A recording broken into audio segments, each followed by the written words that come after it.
Real number आपको आसान लगता होगा, लेकिन क्या दिखने में आसान लगने वाला वास्तव में आसान है? नहीं, क्योंकि उसमें भाषाओं का बहुत ही ज्यादा क्या ट्विस्ट है।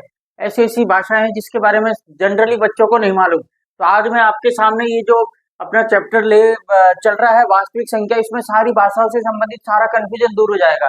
बस आपको ये ध्यान रखना है कि इसी पूरी की पूरी प्रश्नावली में से 5 से 7 नंबर के ऑब्जेक्टिव क्वेश्चन आते हैं, और कम से कम 1 से 2 बड़ा क्वेश्चन आता है। और हर साल आता है बोर्ड एग्जाम में। तो आपको ये ध्यान देना है कि आखिर इन भाषाओं का मतलब क्या होता है, और ये भाषाएं अगर यूज की जा रही है तो किस लिए यूज की जा रही है। तो आपको इसमें ध्यान देना वाली बातें हैं। देखो, सबसे पहले आपको बताता हूँ कि आपके जो 10th जो आपकी बोर्ड है, बोर्ड के एग्जाम में जिन संख्याओं का बार बार उपयोग किया जा रहा है, आखिर उनको क्या कहते हैं और वो कौन कौन सी है। तो देखो, आज हम बात कर रहे हैं जो अपनी एनसीईआरटी की जो पहली जो प्रश्नावली है, रियल संख्या यानी रियल नंबर, वास्तविक संख्याएं कौन कौन सी है। तो उसका जो पहला पॉइंट है आपको मैं बताता हूँ। देखो, यानी संख्याओं को 2 भागों में बांटा गया है। कौन कौन से भाग है? एक तो भाग है जो वे संख्याएं जो परिमेय संख्याएं हैं, और एक बांटा गया है अपरिमेय। तो कहने का मतलब, संख्याओं वास्तविक संख्याओं को 2 भागों में बांटा गया है, एक परिमेय संख्या और एक अपरिमेय संख्या है। अब परिमेय संख्या किसे कहते हैं, अपरिमेय संख्या किसे कहते हैं, ये हम आगे बात करेंगे। तो कहने का मतलब, वास्तविक संख्याओं में सिर्फ 2 भाइयों का ही यूज किया गया है, या उन्हें बांटा गया है, परिमेय संख्या और अपरिमेय संख्या। संख्याओं के समूह को वास्तविक संख्या कहते हैं। जैसे देखो, अब 3 है, अब परिमेय संख्या 3 है, 5 है, माइनस का √3/2, √7, √11। अब हमेशा क्या है कि आप किसी भी संख्या के नीचे 1 लगा सकते हो, यानी इस संख्या के नीचे आप 1 लगा सकते हो, यानी अंश बटा हर के रूप में उसे लिख सकते हो। किसी भी संख्या को, चाहे आप माइनस का ले लो, माइनस का 25 ले लो। अगर माइनस का 25 भी क्या है, संख्या है, और 25, तो इसके नीचे अपन क्या लगा सकते हैं, 1 लगा सकते हैं। 1 लगाने से इसके मान में कोई भी फर्क नहीं पड़ने वाला है, इसलिए हम हर संख्या के नीचे 1 लगा सकते हैं। लेकिन वैसे ही ये अपरिमेय संख्या जो अंडर रूट में आ रही है, जो अभाज्य संख्याएं आ रही है, इनके नीचे हम क्या नहीं लगा सकते, इनके नीचे हम 1 नहीं लगा सकते हैं, लेकिन वो वास्तविक कहने का मतलब अपरिमेय संख्या कहलाती है। तो इनके नीचे हम, क्योंकि हम हर संख्या के नीचे 1 लगा सकते हैं, लेकिन इनके आगे नीचे नहीं लगा सकते हैं। तो कहने का मतलब यही है, वास्तविक संख्याओं में आपके कौन कौन सी संख्या होती है। तो ऑब्जेक्टिव में आपके क्वेश्चन पूछ सकता है कि वास्तविक संख्याओं में आप किन किन को शामिल करोगे। तो ऑब्जेक्टिव में परिमेय आ जाएगा, अपरिमेय आ जाएगा, और भी कुछ आ जाएगा, तो वो आपको ध्यान देना है। तो वास्तविक संख्याओं में कौन कौन से परिमेय संख्या और अपरिमेय संख्या होती है। अब अपन इन संख्याओं का जो दूसरा है उसके बारे में बात करते हैं। दूसरी जो आपके बोर्ड एग्जाम में जो आपके है, वो है आपके परिमेय संख्या। ठीक है, तो अब अपन बात कर लेते हैं परिमेय संख्या के बारे में, परिमेय और अपरिमेय। तो आपको बताऊं बच्चों,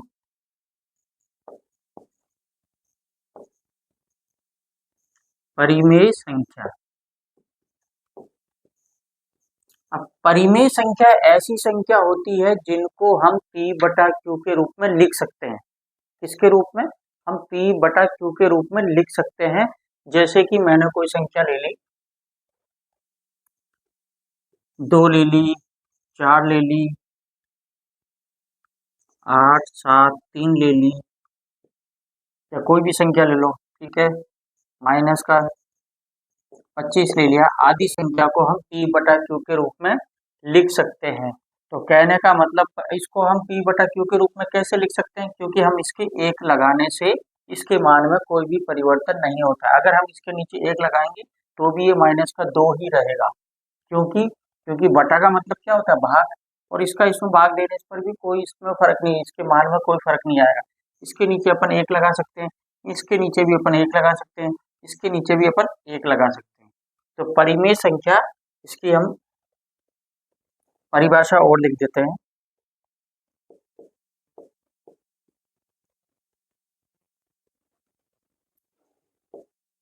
ऐसी संख्याएं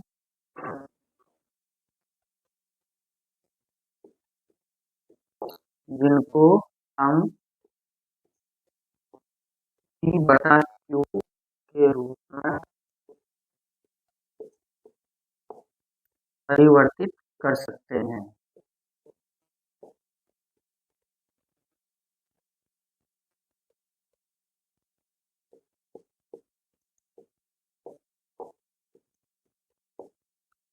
परिमेय संख्या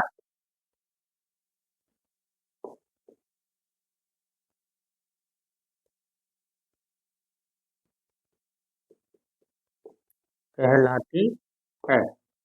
तो कहने का मतलब यही है बच्चों, अगर आपके परिमेय संख्या के बारे में आए, वे संख्या जिनका, ठीक है, अब इसमें एक और है कि परिमेय संख्या क्या कहते हैं, जिनका दशमलव प्रसार शांत हो, ठीक है।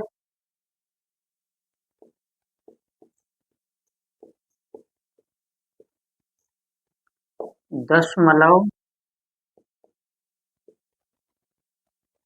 इधर आ रहा नहीं होगा ना, इधर ले लेते हैं का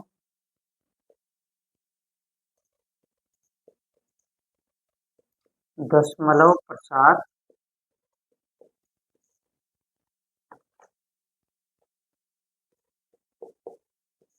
शांत हो, जिनमें दशमलव प्रसार शांत और अशांत आवृत्ति होता है,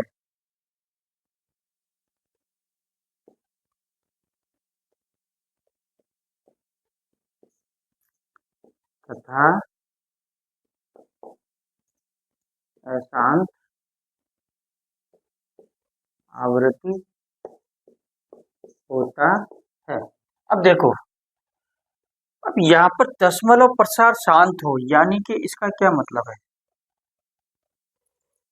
इसका मतलब समझ, इसका मतलब और इसका मतलब आपको समझना होगा, ठीक है। तो देखो, दशमलव प्रसार शांत का, अब ये आपके ऑब्जेक्टिव क्वेश्चन आ जाए कि कौन सी 10 संख्या इनमें से दशमलव प्रसार शांत है, तो दशमलव प्रसार का मतलब ये हो गया इसका पूरा का पूरा कि पॉइंट, किसी भी संख्या का किसी में भाग देने पर पॉइंट के बाद में कोई भी संख्या आए तो वो आखिर में शांत हो जानी चाहिए, यानी खत्म होने जानी चाहिए पॉइंट के बाद में।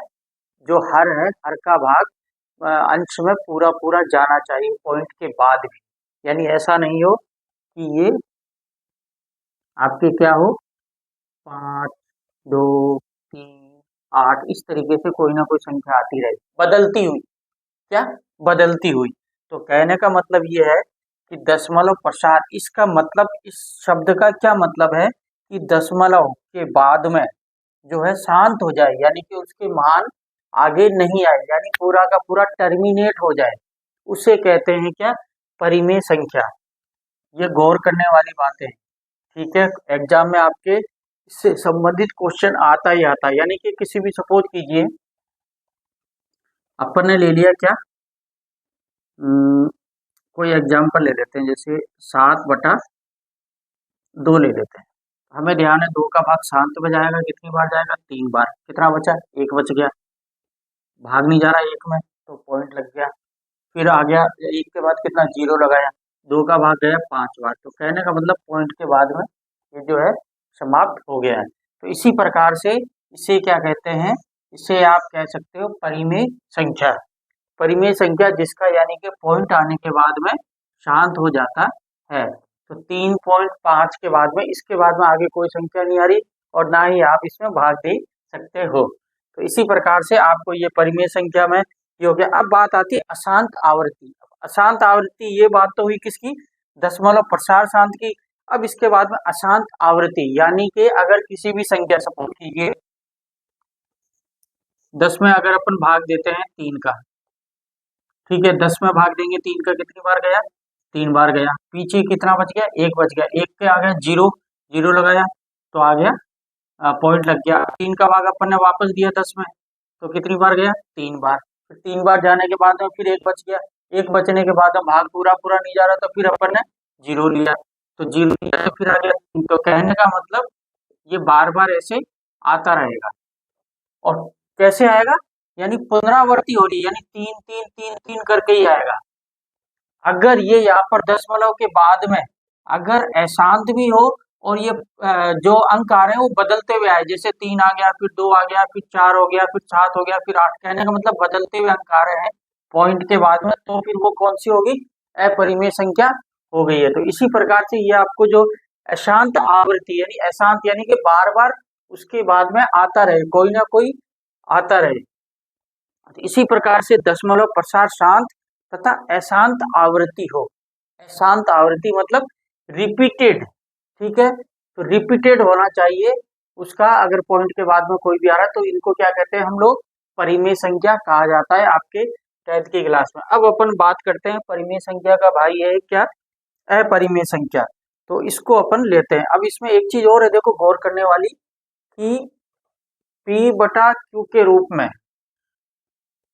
P बटा Q के रूप में परिवर्तित कर सकते हैं, परिमेय कहलाती है, परिमेय संख्याएं कहलाती है, तथा जिनका दशमलव प्रसार शांत हो तथा अशांत आवृत्ति हो। इसके बाद में एक चीज और है कि यहाँ पर क्या है,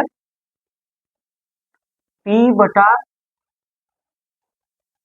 Q में Q बराबर 0 नहीं हो सकता, यानी कि Q बराबर 0 नहीं हो सकता। क्यों? क्योंकि अगर Q बराबर 0 होगा तो क्या होगा, किसी भी, यानी कि ये 7/2 है तो क्या है, P बराबर हो गया 7 और Q बराबर कितना हो गया 2।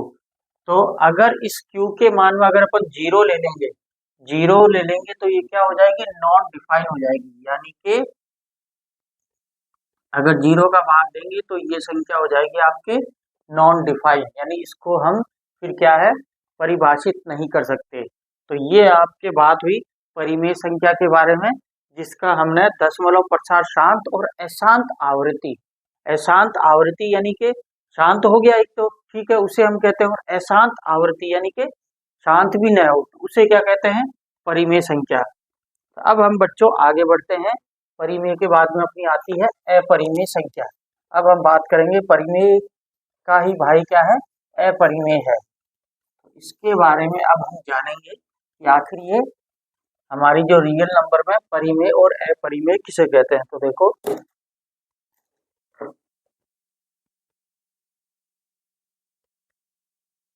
प्रसार शांत और अशांत आवृत्ति होता है। अब हम अपरिमेय संख्या के बारे में बात करेंगे।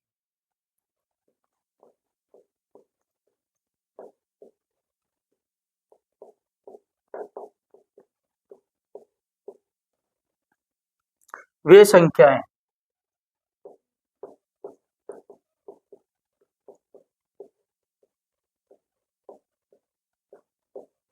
जिनका दशमलव प्रसार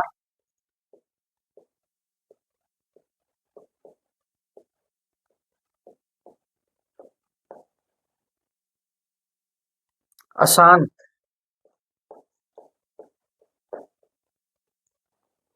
अशांत तथा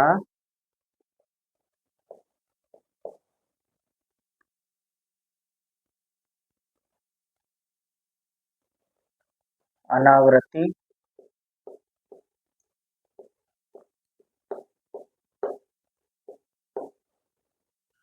होता है। एग्जाम्पल ले लेते हैं कुछ, जैसे कि कोई भी √2 हो गया, √3 हो गया, √5 हो गया, अभाज्य संख्या आएगी, √7 हो गया, और उसके बाद में आप √11 भी ले सकते हो, कैसे भी ले सकते हो। तो इस प्रकार से संख्याएं आएगी। अब इसको समझने का अपन,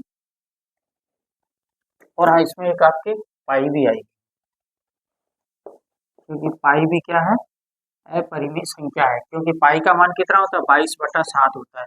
लेकिन 22 का हम अगर भाग देंगे तो कितनी बार गया, 3 बार, पीछे बच गया 1, और उसके उसके बाद अपन लगा दिया यहाँ पर पॉइंट, 0 में 7 का भाग दिया, कितनी बार गया, 3 बार, 3 बच गया, फिर उसके बाद में कितना, 7 का भाग दिया 1 बार। तो कहने का मतलब इस प्रकार से ये रिपीटिंग होता रहेगा। अब अपन बात करते हैं अपरिमेय संख्या, वे संख्याएं जिनका दशमलव प्रसार अशांत हो, यानी कि दशमलव के बाद में भी कोई ना कोई संख्या आती रहेगी, पूरा का पूरा भाग उसमें नहीं जाएगा।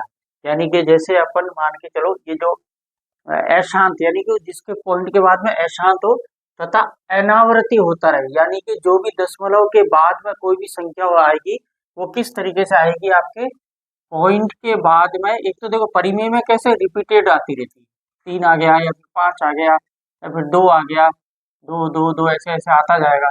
और या फिर अपने किस प्रकार से यहाँ पर अपरिमेय में क्या आएगा, 2 3 4 5 7 9 6 ऐसे कुछ ना कुछ, यानी पुनरावृत्ति नहीं होगी। पॉइंट के बाद में किसी भी संख्या की पुनरावृत्ति नहीं हो रही। देखो 2 के बाद में 3 आ गया, फिर 4 आ गया, 5 आ गया, 7 आ गया, 9 आ गया, 6 आ गया, यानी कोई ना कोई अंक आता रहेगा और ये अशांत प्रवृत्ति का होता है। तो इसी प्रकार से ये हमने समझ लिया अच्छे तरीके से परिमेय संख्या किसे कहते हैं और अपरिमेय संख्या किसे कहते हैं। परिमेय संख्या को अपन p बटा q के रूप में परिवर्तित कर सकते हैं, जिसमें q का मान 0 नहीं होता है। क्यों? क्योंकि 0 लगाने पर वो नॉन डिफाइन हो जाएगी। और अपरिमेय संख्या उसे कहते हैं जिनका दशमलव प्रसार क्या होता है, शांत हो जाता है, तथा उसके जो शब्द है वो जो पॉइंट के बाद में जो भी अंक आएंगे वो क्या आएंगे, पुनरावृत्ति नहीं आएंगे, यानी रिपीटेड नहीं आएंगे, वो अनावृत्ति आएंगे। तो आपको अनावृत्ति, ठीक है, और आपको आवृत्ति, इन चीजों को समझना है अच्छी तरह से। जो सबसे परिमेय संख्या में आपके ऑब्जेक्टिव क्वेश्चन आते हैं, इसमें दशमलव प्रसार के बाद तो मैं शांत का मतलब हो गया कि पॉइंट के बाद में अंक है वो खत्म हो जाएगा, बंद हो जाएगा, टर्मिनेट हो जाएगा। लेकिन यहीं पर ही अपरिमेय संख्या में क्या होता है, टर्मिनेट नहीं होता, यानी कि आता रहता है, आता रहता है, आता रहता है, पूरा का पूरा भाग नहीं जाता है। फिर इसके बाद में एक चीज और क्या है कि परिमेय संख्या के बाद में अशांत आवृत्ति होती है। अशांत का मतलब पॉइंट के बाद में कुछ भी रिपीटेड आता रहेगा, 2 2 2 4, ये 2 2 2 ऐसे करके आता रहेगा, यानी कि हाँ ये शांत हो रहा है लेकिन वो रिपीटेड हो रहा है। अब यहीं पर ही क्या है, अपरिमेय संख्या के अंदर क्या है, रिपीटेड तो होगा, ठीक है, समाप्त तो नहीं होगा, लेकिन रिपीटेड नहीं होगा, यानी कि बार बार अंक बदल कर आता रहेगा, अभी पूरा का पूरा नहीं जाएगा और आगे आगे कोई ना कोई आता रहेगा। इसी प्रकार से ये संख्याएं, इनको आप p बटा q के रूप में अगर आप लिखने के बाद में वो जो है अशांत आवृत्ति का आपके अनावृत्ति होता है। तो ये आपको शब्दों को ध्यान देना है, ये आपके बोर्ड एग्जाम में मोस्ट इम्पोर्टेंट है। इससे संबंधित आपके ऑब्जेक्टिव क्वेश्चन आते हैं, इनमें से कोई कैसा भी प्रकार के आपके क्वेश्चन बना सकता है। तो अगर ये भी ध्यान देना है कि अपरिमेय संख्या अभाज्य संख्याओं का वर्गमूल होता है। और यहाँ पर आपको पाई का पूछ सकता है, तो पाई क्या है, अपरिमेय संख्या है, क्योंकि पॉइंट के बाद में इसका जो है ना ही पॉइंट के बाद में ये समाप्त होता है और ना ही वह रिपीटेड नहीं आता, अलग अलग अंक बदलते हुए आता है। तो यहाँ पर बच्चों हमने समझ लिया क्या, परिमेय और अपरिमेय संख्या के बारे में। अब अपन आगे बढ़ते हैं।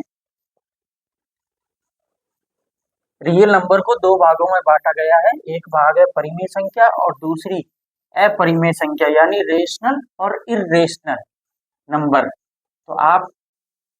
तो बच्चों यहाँ पर इन दो भाइयों के बारे में आपको और अच्छी तरह से समझ लेना है। कौन से हैं दो भाई आपके, सम और विषम। इनको आप जोड़ों में समझिए। कैसे, देखो परिमेय और अपरिमेय दोनों भाइयों को आप एक करके समझिए, उससे क्या होगा, आपको चीजों को और बेहतर तरीके से समझने में आपको सुविधा होगी।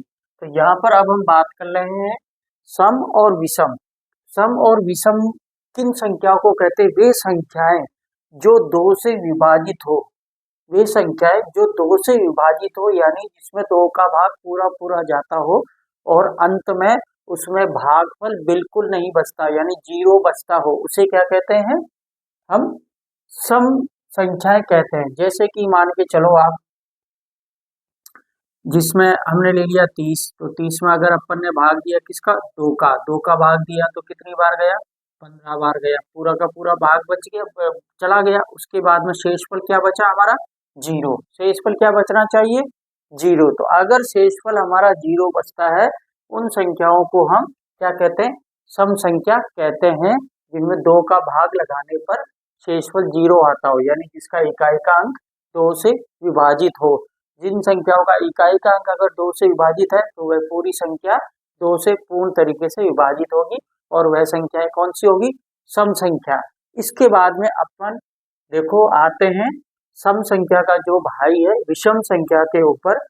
ये क्या कहता है, ये हमें कहता है कि भैया वे संख्याएं जो 2 से विभाजित न हो, यानी कि जिनमें 2 का भाग पूरा पूरा नहीं जाता, यानी कुछ ना कुछ शेषफल बचेगा। अब हमें ध्यान है कि 2 से विभाजित न हो, शेषफल क्या बचेगा, 1 बचेगा, तभी तो, क्योंकि एक कम से कम 1 ही बच सकता है, तभी तो तो उनको क्या कहते हैं, विषम संख्या। तो आपको ये इसको अच्छी तरह समझना है। सम संख्या किसे कहते हैं, विषम संख्या किसे कहते हैं, पूर्णांक किसे कहते हैं। यहाँ पर पूर्णांक के बारे में क्या बताया गया है, शून्य प्राकृतिक संख्याओं एवं ऋणात्मक प्राकृतिक संख्याओं के समूह को पूर्णांक कहते हैं। कहने का मतलब ये है, आपके क्वेश्चन में अगर वो कह दे कि धनात्मक पूर्णांक, तो आपको समझ जाना है कि धनात्मक का मतलब हो गया प्लस वाली कोई संख्या। अगर क्वेश्चन में कहे कि ऋणात्मक पूर्णांक, तो समझ लो कि कोई ना कोई ऋणात्मक कोई भी संख्या के बारे में एग्जामिनर हमसे कह रहा है। तो इन शब्दों पर आप गौर करिए, क्योंकि ये जो शब्द है ये बहुत इम्पोर्टेंट है। तो इसमें आपको सम संख्या कह दे तो आपको ध्यान पड़ जाना चाहिए कि भैया सम संख्या किसे कहते हैं, जिसमें दो का भाग पूरा पूरा जाता हो। विषम संख्या जिसमें दो का भाग पूरा पूरा नहीं जाता हो, या यूँ कहे कि कम से कम एक शेषफल जरूर बचेगा। तो इन छोटी छोटी बातों को आपको ध्यान देना है।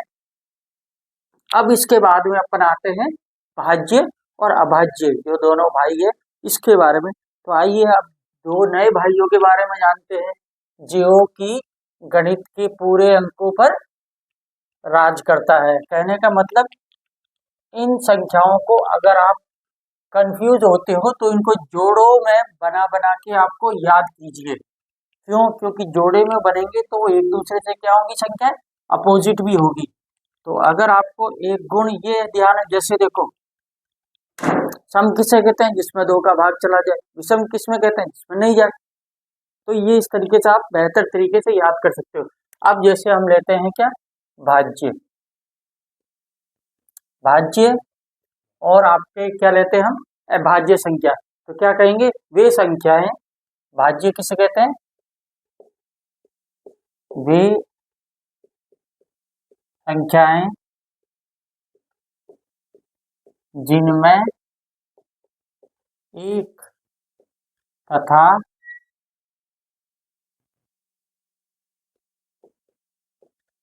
स्वयं के अलावा,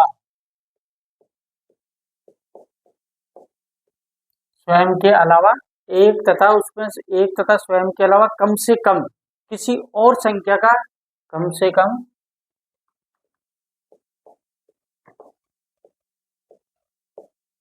कम से कम एक और, कम से कम एक और गुणनखंड हो।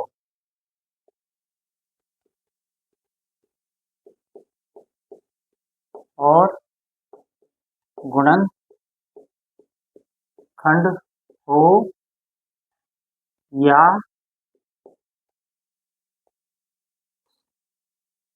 एक वह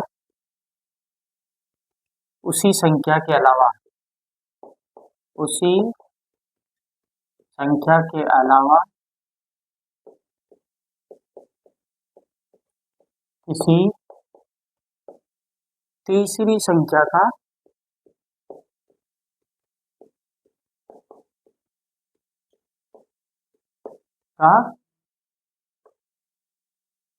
गुणनखंड हो, गुणनखंड हो या भाग जाए, भाग जाए। जैसे कि देखो, कहने का मतलब ये है कि भाज्य संख्या है वे संख्या है जिनमें एक तथा उस स्वयं, यानी वो जो संख्या है उस स्वयं के अलावा कम से कम एक और गुणनखंड हो। जैसे कि हमने ले लिया, क्या ले, हम कोई भी संख्या एग्जाम्पल ले लेते हैं हम। जैसे कि हमने कोई भी ले लिया, जैसे 25 ले लिया। अब 25 क्या है, भाज्य संख्या है। क्यों? क्योंकि 25 में देखो हर संख्या में एक का तो भाग जाता ही है। तो इसका हम गुणनखंड क्या ले सकते हैं, एक तो एक हो गया और एक ये 25 हो गया। इन दोनों का भाग तो इसमें जाएगा जाएगा। लेकिन एक संख्या और है जिसका भाग कौन सी है, वो है 5। 5 का भाग भी इसमें पूरा का पूरा जाएगा। तो एक का भाग भी जा रहा है और 25 का भाग भी जा रहा है। इन दो के अलावा अगर किसी तीसरी संख्या का भाग जाए तो वह संख्या क्या कहलाती है, भाज्य संख्या है, जिनका गुणनखंड, तो इनका गुणनखंड क्या हो जाएगा, 1 इंटू 5, 25 इंटू 1 और 5 इंटू 5। तो गुणनखंड कितने हो गए, दो से ज्यादा हो गए, यानी कि एक तो वह स्वयं और एक के अलावा अगर किसी तीसरी संख्या का भाग जाए तो उसे क्या कहते हैं, भाज्य संख्या। अब बात आती है अपनी भाज्य संख्या का जो दूसरा भाग है अभाज्य संख्या, तो इसके बारे में अब अपन जानते हैं। जब अपन भाज्य और अभाज्य इन दोनों को कंबाइंड में जोड़े में हम अगर समझेंगे तो वह चीज हमारे लिए बेहतर तरीके से समझ में आएगी। अब बात करते हैं, इसको मिटा देते हैं जब तक अपन।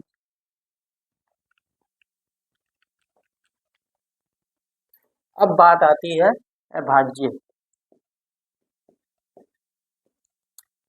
अभाज्य संख्या किसे कहते हैं, वे संख्याएं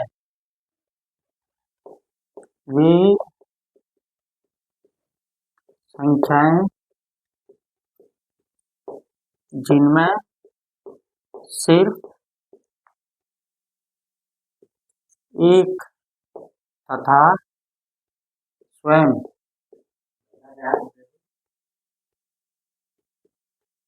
उसी संख्या का भाग जाए। थोड़ा सा मार्केट में चल रहा है, दूसरा ले लेते अपन। उसी संख्या का भाग जाए, जिनमें एक तथा स्वयं का उसी संख्या का भाग जाए, उसे क्या कहते हैं, गुणनखंड। आपके उसी संख्या का भाग जाए, वे संख्या जिनमें सिर्फ एक और उसी संख्या का भाग जाए, उन संख्याओं को अभाज्य संख्या कहते हैं। जैसे देखो, अब यहाँ पर भाज्य संख्या जिसमें कम से कम आपके एक तथा स्वयं के अलावा किसी तीसरी संख्या का भाग जाए। अब अभाज्य संख्या क्या कहते हैं, जिसमें कहने का मतलब आपके दो का भाग जाए, 3 हो गई, 5 हो गई, 7 हो गई, आपके 9 9 9 9 तो क्या है भाज्य संख्या, क्योंकि 9 और 1 के अलावा उसमें 3 का भी भाग जा रहा है। 11 हो गई, आपके 13 हो गई, उसके बाद में आपके 17 होगी। तो इस प्रकार से सिर्फ उसके क्या हो, दो ही गुणनखंड हो। कहने का मतलब अब देखो, दो में किसका भाग जाएगा, एक का और दो का। इन दो के अलावा तीसरी किसी भी संख्या का भाग नहीं जा सकता, तो ये क्या होगी, अभाज्य संख्या। 3 हो गया, 3 में सिर्फ 1 और 3 का भाग जा सकता है। 5 हो गया, इसमें 1 और 5 का भाग जा सकता है। यहाँ पर 13 हो गया, 13 में क्या है, सिर्फ 1 और 13 का भाग जा सकता है। तो कहने का मतलब भाज्य में किन्हीं भी दो के अलावा तीसरी संख्या का अगर भाग जाए तो उसे क्या कहते हैं, भाज्य संख्या। और अभाज्य में ऐसी संख्या है जिनके ऊपर सिर्फ जिनमें सिर्फ एक या फिर उसी संख्या का भाग जाए, या वही सिर्फ, उसके अलावा कोई तीसरा गुणनखंड न हो। गुणनखंड का मतलब भी क्या है, यही है कि तीसरी संख्या का भाग उसमें जा रहा है। जैसे कि अपन सपोज करो, अपन ले लेते हैं 9। अब 9 का गुणनखंड क्या है, देखो 1 इंटू 9, और क्या है 9 इंटू 1, इसके अलावा 3 इंटू 3। तो तीसरी संख्या ये क्या हो गई हमारे पास, 2 के अलावा तीसरी होगी। इसका मतलब जो 9 है वो क्या है, आपके भाज्य है। और जबकि अगर सिर्फ 2 का है, जैसे 17 में सिर्फ 1 का और 17 का ही भाग जा सकता है, तीसरी तीसरी किसी भी संख्या का भाग पूरा पूरा नहीं जा सकता, तो ये क्या होगी, अभाज्य संख्या होगी। तो इस तरीके से आपको भाज्य और अभाज्य इनको जोड़े में मिला के आपको याद करना ज्यादा बेहतर रहेगा। तो इसी तरीके से आप तो बच्चों यहाँ पर देखो, दो है, शांत और अशांत, इन दोनों भाइयों के बारे में हम समझते हैं। शांत दशमलव प्रसार, यानी ऐसी संख्या जिसमें दशमलव आने के बाद में कोई भी संख्या शांत हो जाती है, यानी बार बार नहीं आती है, उसका भाग यानी कि पूरा का पूरा पॉइंट के बाद भी पूरा का पूरा चला जाता है। यानी 1/2 में अगर एक बार भाग भी जाएगा तो पॉइंट के बाद 5 आएगा, पूरा का पूरा भाग चला जाएगा, यानी शेषफल कुछ नहीं बचेगा। 1/5 हो गया, तो इसमें अगर आप भाग दोगे 10 बार तो 5 का भाग पॉइंट लग गया, और 2 बार, तो उसके बाद में आगे कोई संख्या नहीं आई तो भाग नहीं। कहने का मतलब यही है, यहाँ पर 10/25, तो 25 का भाग 10 में नहीं जा रहा, तो हमने 0 जोड़ दिया, 100 में 25 का पॉइंट 0.4 आ गया। तो शांत दशमलव प्रसार यानी कि शांत का मतलब दशमलव के बाद में आने वाली संख्या शांत हो जाए, समाप्त हो जाए, टर्मिनेट हो जाए, खत्म हो जाए, यानी पूरा का पूरा भाग उसमें पॉइंट के बाद में भी चला जाए। वैसे ही यहाँ पर अशांत दशमलव प्रसार, तो यानी कि दशमलव के बाद में वो संख्या अशांत है, यानी कि खत्म नहीं हो रही है बल्कि बार बार आ रही है। और बार भी कैसे आ रही है, रिपीट होती जा रही है। तो कहने का मतलब ये है शांत दशमलव प्रसार यानी कि दशमलव के बाद में संख्या शांत हो रही है, खत्म हो रही है, समाप्त हो रही है, टर्मिनेट हो रही है। अशांत दशमलव प्रसार यानी दशमलव के बाद में संख्या समाप्त नहीं हो रही है, बार बार आती जा रही है, इसे कहते हैं। तो इन दोनों शब्दों को आप अच्छी तरह से समझ लीजिए, इन दोनों को एक जोड़े में समझिए ताकि आपका जो कंफ्यूजन है वो दूर हो। शांत और अशांत, टर्मिनेटिंग और अनटर्मिनेटिंग, यानी कि जिसको समाप्त न किया जा सके। तो इसी तरीके से इन अच्छी अच्छी बातें, छोटी छोटी जो भी बातों को समझने के लिए हमारे साथ बने रहिए। विष्णु गुरुजी क्लासेस, इससे संबंधित जो कॉन्सेप्ट है आने वाले समय में हम ले रहे हैं। और जो सबसे ज़्यादा इम्पोर्टेंट है, इसका जो ऑब्जेक्टिव जो पार्ट आएगा, जो आपके बोर्ड एग्जाम है, वो कम से कम 35 से 40 नंबर का आएगा। उस पर हम कॉन्सेंट्रेट कर रहे हैं और एक एक चीज़ को बारीकी से आपको समझाने का प्रयास कर रहे हैं। तो हमारे साथ बने रहिए आगे विष्णु गुरुजी क्लासेस में। और हाँ, एक बात और, इस हमारा अगर आपको वीडियो पसंद आया, आपको लगा कि हमने कुछ जो भी बनाया आपके वो समझदारी आपके समझने को और ज़्यादा बेहतर बनाया है गणित को, तो आप आगे शेयर कीजिए, लाइक कीजिए और अपने दोस्तों में भी शेयर कीजिए। धन्यवाद।